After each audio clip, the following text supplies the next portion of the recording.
Area was like rich and poor, man. That's what it is. Ain't no middle. So like most of the black neighborhoods and shit, it's kind of hard to come from out that shit. You know what I mean? Pawleys Island and areas in that area. You know what I mean? Around that area, Merle's and all that. Everybody think about South Carolina, they think about Myrtle Beach. You know what I mean? They don't really know about all the different cities and all the trenches. You know what I mean? The different places. They you know know, what I mean? nah, they know about Columbia, they know about Charleston, you know. They ain't know about the Low Country though. Nah, they ain't know all the little areas, but They you ain't know know. about the Low Country like that. You know what I mean? That's real. For sure. So when would y'all say y'all jumped off the porch? I'm about 13, man, you know, 12, 13. My mom, you know, she got in a bad wreck in '96, so I was young, and she stayed in the hospital 11 and a half years, you know, until she died, man. So I can say at that time, you know, 13, 14, you know, I jumped off the porch, staying in the streets, you know, just, you know, robbing stores, man, to eat broken in stores, you know, stealing cars, you know, just, you know, no guidance, man. So about 13, 14, man, you know, that's when I jumped off, you know, and stayed off. True. Well, shit, man, I think I jumped off probably like 15, 16, man. Like when I was 15, my pops died from a heart attack and shit, you know what I mean? He was like 45, and he never was sick or nothing like that, but he just passed away, you know what I mean? He had a sudden heart attack. And at that time, that's when I kind of started feeling like the man of the house and shit. I made a lot of bad, you know, choices and shit, but I always tried to stay smart with my shit. I never wanted to be like too hood with that shit. I never wanted to tell everybody my business. I always try to stay low key, you know what I mean? And never be like too much bragging about that shit, always keeping that shit low key. But, you know what I mean, I would say 15, 16, man, when my pops died, that's when I jumped off the porch. That's cold. So what would y'all say is the biggest life lesson y'all learned so far growing up? Go ahead, you answer that one first. I'll come after you. Well, shit, the biggest life lesson growing up, man, I was like, in South Carolina, it's hard to see like a vision, like to see like that seed, to plant that seed to grow, you know what I mean? Because in our state, man, we kind of always got overlooked, really, like in the music game, you know what I mean, in the entertainment game. And a lot of good people in the world that have been successful came from South Carolina. Like, you know what I mean, Charlamagne, John Morant, you know what I mean? It's plenty of them, you know what I mean? Actors, all type of shit. But a lot of people don't know that. How about my man from Anderson, Black Panther? That's a big name. Yeah, oh, And my boy from Ladder, what his name, basketball? Yeah. Felton. Yeah, man, that's true, man. Shit. You know, a lot of people they don't focus on South Carolina. Go ahead, you finish. Oh yeah, I mean shit, but I was gonna say the same shit. Like they just don't focus on the Carolina like as I guess because I don't know if all the scene never come together at the same time and work with each other and collab or shit like that. You know what I mean? But it always just seemed like South Carolina been always like the underdog, even in North Carolina. Like to be honest, you know what I mean? North Carolina always been like the one that been getting the most recognition, you know what I mean? So I say the life lesson that I would say that we learned growing up is that you gotta dang tell yourself the right shit, cause you ain't gonna see it right in front of you. Whatever you trying to go after, whatever you trying to get, whatever you trying to be, you gonna really have to believe in yourself more than anybody else.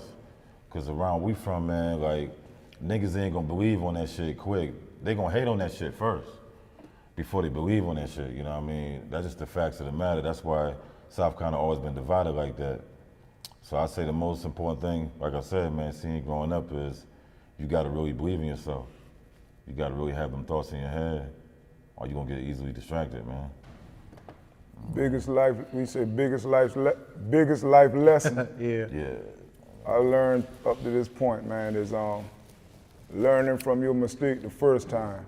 That's the biggest life lesson I've learned.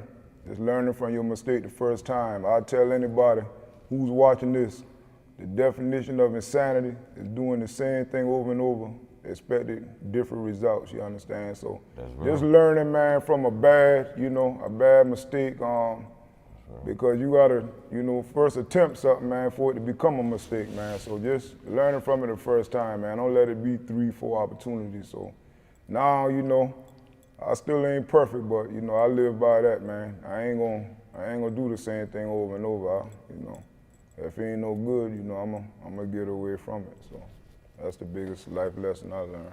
That's real. So what would you say is the biggest obstacle you had to overcome in life? Making it out of South Carolina or just surviving as your own? I would say, man, just surviving, bro.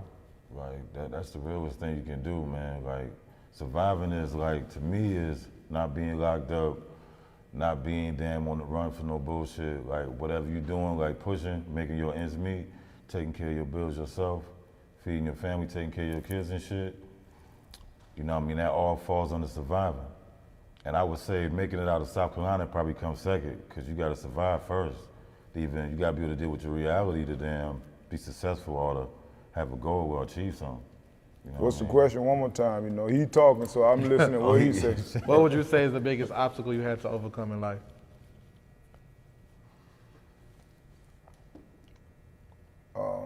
To stop thinking, man, that I can control anybody else in this world. You understand? The only person I can control is me. Once I learned that, man, I learned a good thing, you know. I think, man, me growing up, you know, my demeanor and just, you know, my way of living, I felt like, you know, I can, you know, kind of tell a person, you know, you can't tell nobody to do anything. So just learning to control me and, you know, not controlling nobody else. Once I learned that, you know, things run a lot smoother, you know. So I would say that, you know. So how did y'all two end up meeting? Damn. We met, like, I think the first time I met you, big dog, it been on some other shit. Like, we met each other at the studio after that shit. Oh, yeah? Yeah, after that shit, we met each other at the studio after that shit. But I ain't gonna really say exactly what it is on the, you know what I mean? On the, you know what I mean? But it was some other shit long time ago, man, and we was at the spot chilling. Shit, I wanna know what it is, you know? Well, I saw you and shit. You was coming, like, we was coming from this gas station and shit, right? And I was rolling a blunt inside my car. I had a white Tahoe. And I was rolling the blunt up, like, bride open with the door open and shit. And you was like, yo, what you burning on today? And I was like, yo, there's some mids and shit. And you was like, yo, there's some Joe some fire. You say, yo, take that shit, man, spice that shit up a little bit. And you just threw me that shit. Oh, yeah? For nothing. I was like, you just were like, take that shit, like, throw that shit in the bun, spice that shit up some more. I threw a good You know brother what something good, man. He a good brother, you know. We've been rocking ever since, you know. Yeah. Did some songs together. At the studio with Phil. Okay, with your business partner. That's the second place we Yeah, met. yeah. I was like, yo, you the dude I be seeing around. Hey, you know you what I mean? heard what he said, Drew. You don't hear that shit no more, boy. So, you know, whoever watching, y'all already know what is hitting for y'all here Hydro. Y'all jitterbugs, y'all ain't know nothing but that, you know. No.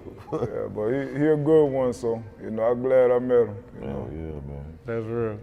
So what do you remember meeting for him first? His music, when I first, you know, heard his music, is distinctive, you know. Honestly, man, rest in peace, Pop Smoke. You know, if Pop Smoke would have probably heard some of his music, you know, he probably would have had to change, you know, his style. That's who he reminded me. When I first heard Pop Smoke, I was in federal prison here not too long ago. And when I heard it, you know, he the first person came to mind, because he been, you know, kind of trending, you know, with some of that songs in a sense, you know, it just, Pop Smoke got the notoriety, you know, as big as he, you know, he was than Bird, but, you know, he's still on the up and up, so. So his music, man, he's distinctive, you know. Yeah. That's real shit. So K-Bird, when would you say you started making music? Shit, man, I started making music probably like in 08, probably 2010. But I wasn't taking this shit serious at that time. You know, I was just making it, doing like, you know what I mean, doing the mixtape shit, making the mixtapes on some people other beats and passing it out, you know, locally around the town, selling it, like on the beach and shit. But I would say like in 2000, that was like 15 or 17, I started taking this shit serious, and that's when I damn met Project Pat and shit. And we did a damn whole, like, you know, project together and shit, you know what I mean? Shout out to Project Pat, yo. He been my first, like, real feature, and nigga, like, I know what Project Pat worth, you know what I mean? He gave it to me off the strength, you know what I mean? Off a nigga that, you know, he respected music and shit, you know what I mean? So, Shout out to Project Pat, you know what I mean? That's kind of when I started taking it serious after him. That's cool. 6ix9ine, how about you? When did you start taking music serious? Probably when I came to Atlanta. I mean, I took it serious prior to that, you know, but I can say that, you know, I really put a lot of energy into it when I came to Atlanta, you know, linked up with a lot of people down here, man. Metro booming, you know, before he blew as big as he was, you know, Shorty Red, Shorty Low, that been my man, you know, like, you know, me and Low did sounds together, man. I, you know, went on tour with him at times and opened for him. You know, he got me a feature with Lil Wayne, 2 Chainz.